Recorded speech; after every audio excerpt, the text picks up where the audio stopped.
mahakama hairuhusiwi kuzungumza na vyombo vya habari.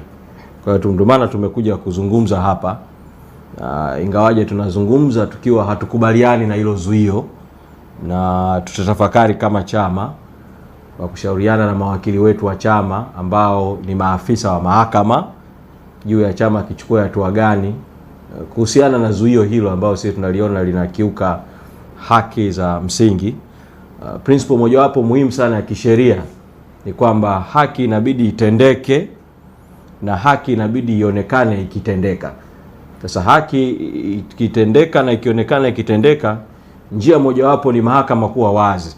Sasa ni mahakama ya umma, ni public court, inapaswa kuwa open court.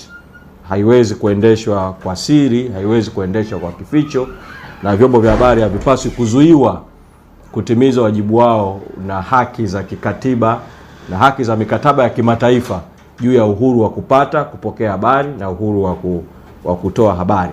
Kwa katika hatua sasa, wakati chama kikiendelea kutafakari na mawakili wa chama juu ya hatua za kuchukua, nitoe mwito tu kwa Jaji Mkuu wa Tanzania, kwa sababu naamini mimi asili ya zuio hili ni kauli yake mojawapo ambayo alitoa mahali fulani kuhusiana na masuala ya utolewaji wa kauli nje ya mahakama.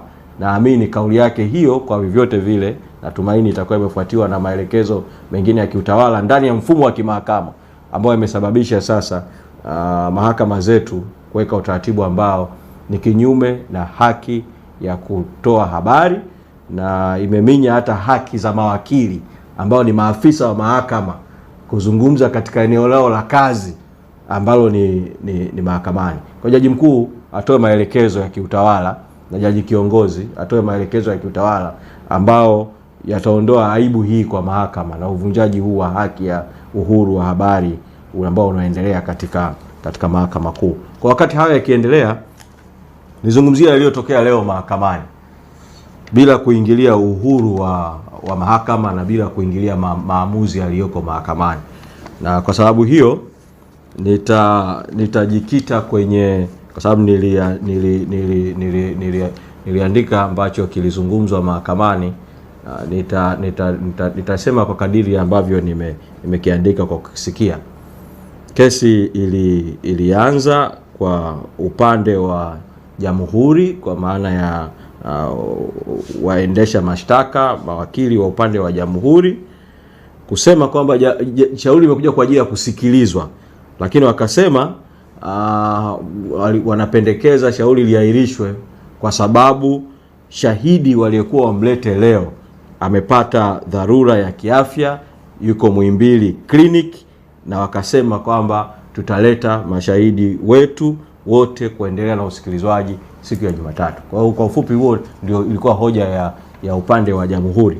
Sasa mwenyekiti Lissu akasimama, ambaye ni mshtakiwa wa kesi ya uhaini anayejitetea mwenyewe, akasema ana jambo la kuieleza mahakama, na akasema kwamba yeye yuko tayari kuendelea na kesi leo, na akaenda mbele akasema jambo la pili ni kwamba, na nitanukuu maneno ambayo aliyezungumza mwenyekiti Lissu mahakamani: napinga ombi la kuahirishwa kwa sababu iliyotolewa na mawakili wa serikali.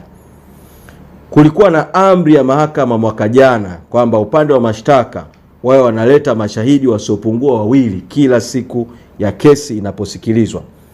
Hii amri mmeirudia juzi Jumatano na mmeirudia jana kwamba upande wa mashtaka ulete mashahidi wengi. Upande wa mashtaka hautekelezi kwa sababu nyinyi majaji mmeshindwa kuchukua hatua kwa upande wa mashtaka kuvunja amri za mahakama, kwa kuwa wanajua mahakama itawakubalia kila kitu. Ndio maana wanaleta maombi kama haya. Majaji, mmeacha amri zenu zinapuuzwa na hamjachukua hatua kabisa.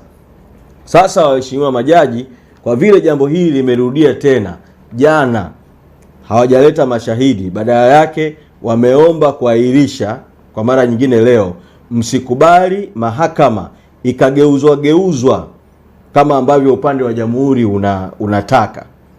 Na akasema kwamba mahakama hiyo isikubali na majaji wasikubali kugeuzwa kama ilivyokuwa kwenye kesi ya Jomo Kenyatta ambapo ilikuja kuamuliwa kwenye mahakama London kwamba ile kesi majaji walikuwa wanakubali kila kitu kinacholetwa na upande wa jamhuri hata kama akistahiki, na wanakataa kila kitu kinatolewa upande wa mashtaka. Kwa akasema majaji wasikubali kugeuzwa kama alivyokuwa Jaji Thacker wa Kenya katika kufanya matendo ambayo ni kinyume kabisa cha haki. Na mwenyekiti Lissu akasema kitendo cha wao kushindwa kuleta mashahidi kinaashiria kwamba pumzi imekatika kwa upande wa jamhuri, na akasema kama pumzi imekatika wafunge ushahidi kwa kuwa wameshakata pumzi, kwa kwamba kinachoendelea kilichobaki sasa ni wanavuta siku tu, kwa maneno ya mwenyekiti Lissu, kwamba ili mbaya wao aendelee kusota gerezani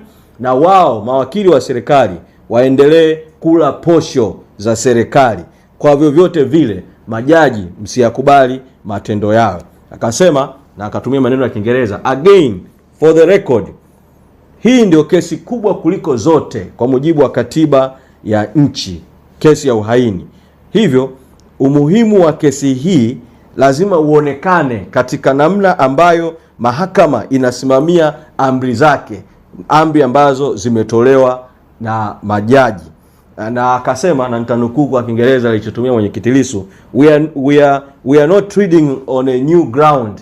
Kesi au njia hii ilishatafsiriwa katika kesi ya mwaka 70 na 71 ya Gray Likungu Mataka, kesi ya uhaini ya kwanza kati ya Mahakama Kuu na Mahakama Afrika Mashariki. Kesi hiyo ilichukua miezi 6 na siku 17 pekee.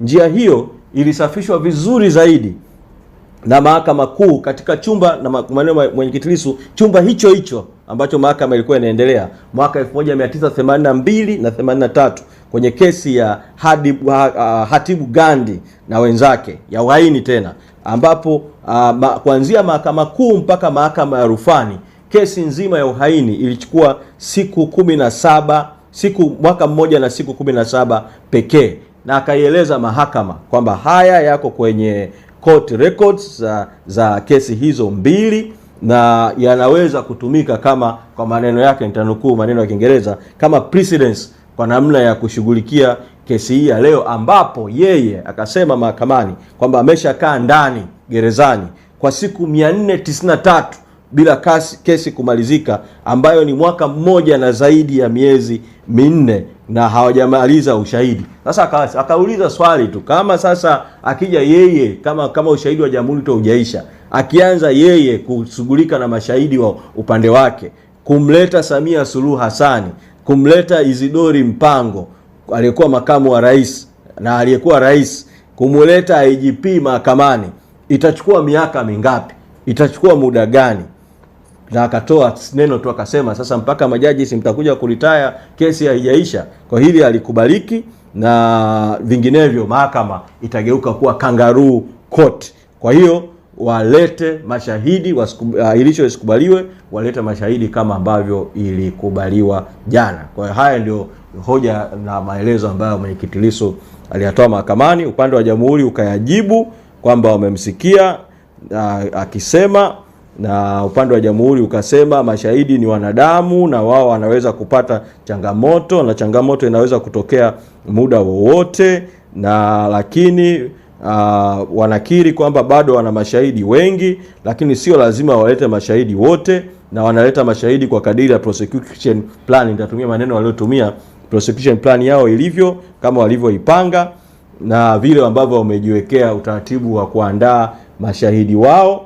Na pengine inaweza ikawa kwamba shahidi wanataka kumleta ni wa mwisho. Kwa hiyo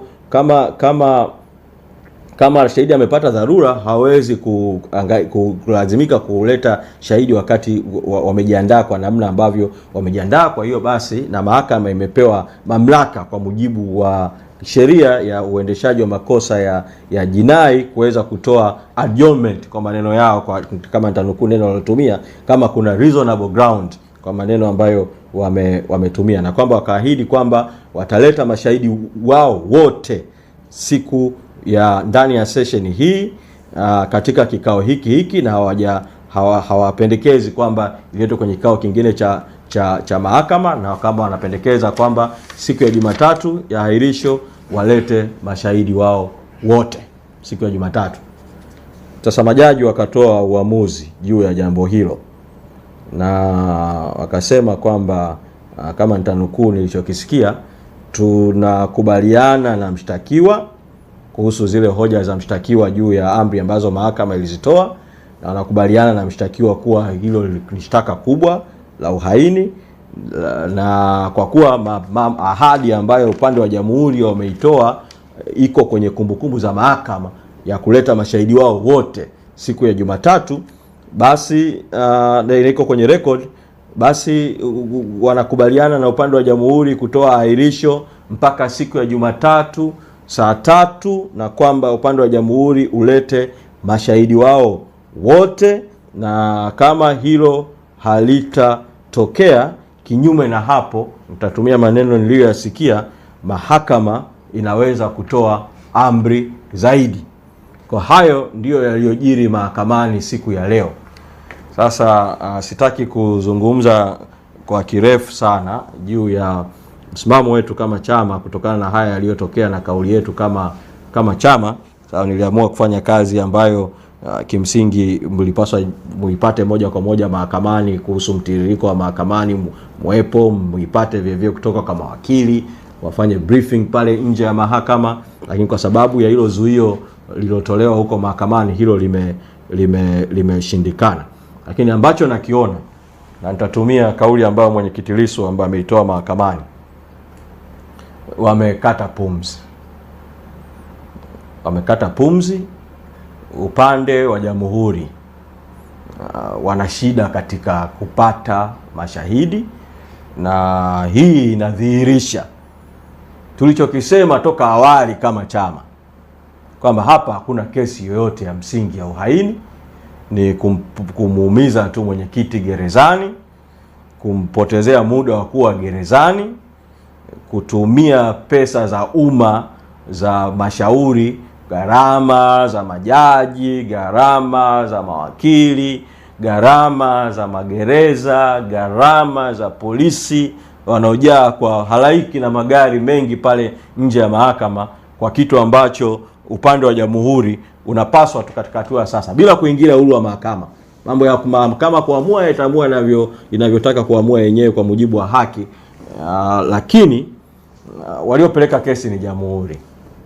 Jamhuri ni umma wa Tanzania na serikali na vyombo vyake. Sisi ni sehemu ya umma wa Tanzania. Sisi hatuamini, na Watanzania wengi hawaamini kwamba Lissu ni mahaini. Kwa neno jamhuri linatumika vibaya. Kimsingi ni kesi ya serikali. Sasa kwa sababu ni kesi ya serikali, kuna mtu ana mamlaka kwenye katiba ya nchi kuhusiana na kesi. Mwendesha mashtaka wa serikali DPP. Bado tunasisitiza mwendesha mashtaka wa serikali DPP apeleke mahakamani hati ya kutokuwa na nia ya kuendelea na kesi, kwa maana ya nolle prosequi. Kesi ifutwe, kesi iondolewe mahakamani, kwa sababu haina maslahi yoyote kwa taifa, haina nia yoyote ya maana ya kutenda haki, haina nia njema yoyote. Mpaka sasa kama ni kuona, wanaweza wao wenyewe kuona tu kwa aina ya mashahidi wao na ushahidi wao na yote yaliyotokea mahakamani mpaka sasa, wakafanya maamuzi ya kiutawala kuiondoa hii kesi mahakamani ili kutoendelea kupoteza muda wa mahakama. Nisingependa vile kuzungumzia juu ya uamuzi wa leo wa majaji kama ulikuwa wa haki au la, kutokana na hoja ambazo mwenyekiti Lissu amezisema. Hiyo mnaweza kuenda kupata maoni ya mawakili, maoni ya wanasheria na maoni ya viongozi wengine wa chama. Wanaweza kutoa kauli baada ya mimi kueleza haya ambayo yametokea mahakamani. Lakini ambacho nawaomba Watanzania, kwa kuwa mahakama imeshatoa amri kwa jamhuri siku ya Jumatatu saa 3 asubuhi, jamhuri ilete mashahidi wao wote. Manake ni kwamba usikilizaji wa mashahidi kwa upande wa jamhuri unaelekea ukingoni. Kwa hiyo siku ni siku muhimu. Watanzania na wanachadema wajitokeze kwa wingi mahakamani siku ya Jumatatu saa 3 asubuhi.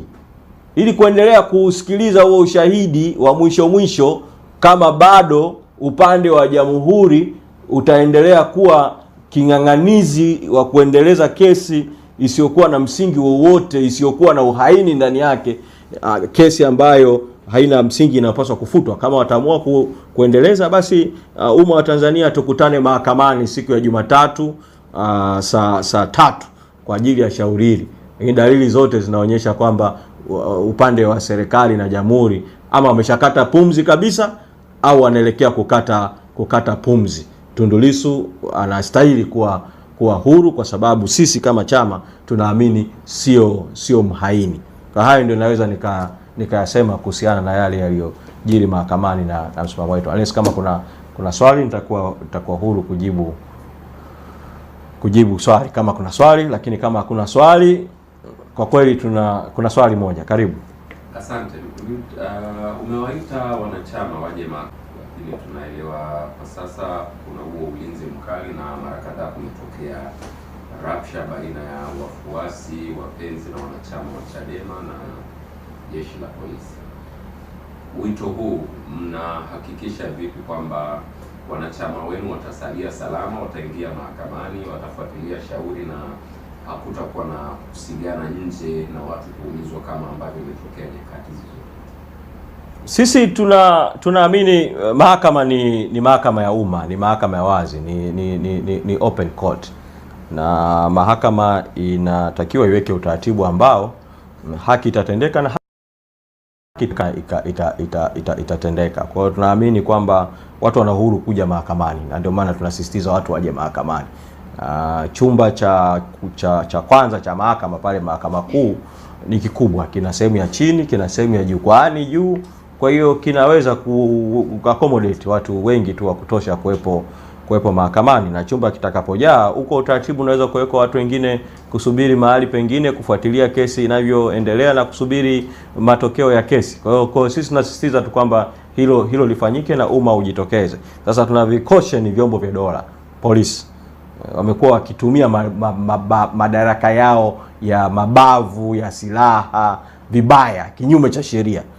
Wao wana wajibu wa kulinda usalama, hawana haki wala wajibu wala mamlaka ya kupiga raia yote anayekuja mahakamani. Kwa tutarajii kwamba vyombo vya dola vipige watu wanaokuja mahakamani, na tunatoa mwito kwa jumuiya ya kimataifa kujitokeza na yenyewe mahakamani, ndani ya viunga vya mahakama na nje ya viunga mahakama, ili Tanzania imulikwe juu ya kinachoendelea. Na tunatoa mwito kwa vyombo vya habari, mnafanya kazi nzuri, asanteni, hongereni katika mazingira magumu ya kuzuiwa. Mfahamu kwamba mna wajibu wa kuwepo ndani ya mahakama, kwa sababu hamjazuiwa kuwepo ndani ya mahakama. Mna wajibu wa kuwepo ndani ya mahakama, lakini mna wajibu vivyo wa kuwepo nje ya mahakama. Sasa nyinyi mna uhuru wa kupata habari na kutafuta habari.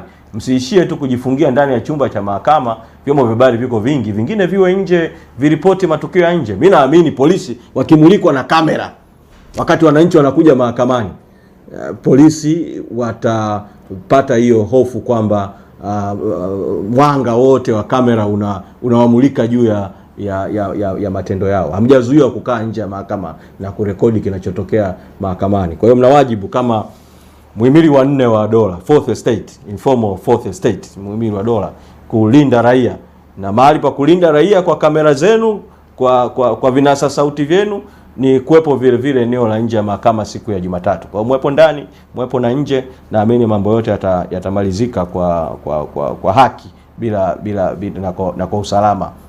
Kwa mimi ni imani yangu ni hiyo.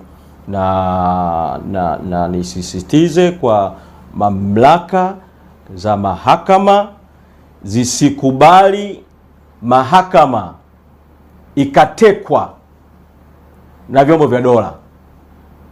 Mtuhumiwa analindwa na magereza. Magereza wafanye kazi yao ya ulinzi wa mtuhumiwa. Eneo la mahakama lina taratibu za ulinzi za kawaida tu. Kitendo cha mahakama kuruhusu polisi kuteka mahakama inaondoa ukubwa na uhuru na nitatumia neno la kiroho kidogo, utukufu na utakatifu wa mahakama. Ukiingia pale Mahakama Kuu, mbele ya Mahakama Kuu huoni picha ya Samia Suluhu Hassan kama ambavyo ofisi nyingine za umma zilivyo. Ukiingia Mahakama Kuu, kwenye chumba kile kikuu cha mahakama, mbele unaona nembo ya taifa.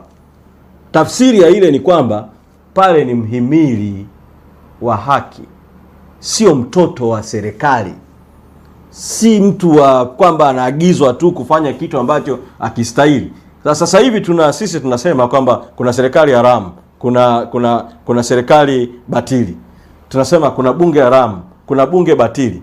Katika mazingira ya vyombo vinavyopatikana kwa uchaguzi kuwa havikubaliki, havina legitimacy, havina credibility, mahakama ndio inakuwa kimbilio la haki. Sasa kama kimbilio la haki na yenyewe litatekwa na watu wenye fikra haramu, batili, katili, dhalimu, nchi hii itaserereka kwenye mserereko mbaya sana. Kwa mimi kauli yangu na rai yangu na ombi langu kwa unyenyekevu mkubwa kwa watendaji wote wenye mamlaka kwenye muhimili wa mahakama, kutazama jambo la kesi ya uhaini, kwa sababu ndio kesi kuu kuliko zote katika katiba ya Jamhuri ya Muungano. Sio jambo la majaji watatu tu wanaoisikiliza ile kesi, sio jambo la msajili wa mahakama ya Dar es Salaam na mamlaka za utawala za mahakama kuu ya Dar es Salaam. Ni jaribio kwa mfumo mzima wa mahakama na ni jaribio kwa mfumo mzima wa haki Tanzania. Kwa ni waombe wa ufaulu hilo jaribio ambalo dunia nzima inalitazama, na Watanzania kwa ujumla wao wanafuatilia hii kesi. Wengine wanakuja mahakamani, wengine wanasikiliza, wengine wanafuatilia kwa njia mbalimbali. Ina public interest ya hali ya juu sana. Kwa level hiyo ya public interest, uwezo wa haki kutendeka na haki ikionekana kutendeka uongezeke zaidi. Asante.